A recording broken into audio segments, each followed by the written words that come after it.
Welcome to the Banker Lamp. Please enjoy the video. In this video, I will explain how to use Twitter. First, let's get you set up. Creating an account is simple. You can use your email, phone number, or even your Google account. Next, pick a unique username, also known as your handle, which starts with an @ symbol. Finally, personalize your profile by adding a clear photo and a concise bio of up to 160 characters to tell others about yourself. This helps people find and connect with you easily. Now that your profile is ready, let's talk about tweeting.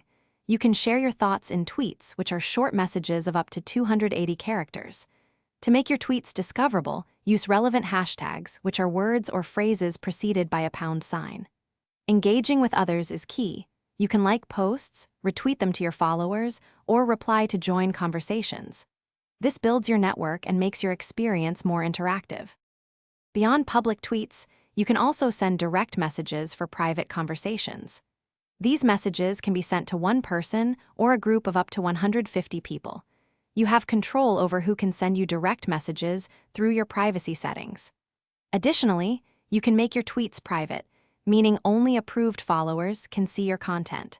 This offers an extra layer of security and control over your online presence. To enhance your Twitter experience, explore some advanced features. You can follow specific topics or create custom lists to organize your feed and see content from particular accounts. Check out the Trends for You section to discover popular discussions and stay updated on current events. For more precise searches, use advanced search filters to find tweets from specific users within certain date ranges or containing particular phrases. These tools help you tailor your experience. Thanks for watching. If this was helpful, leave a like and consider subscribing. See you next time.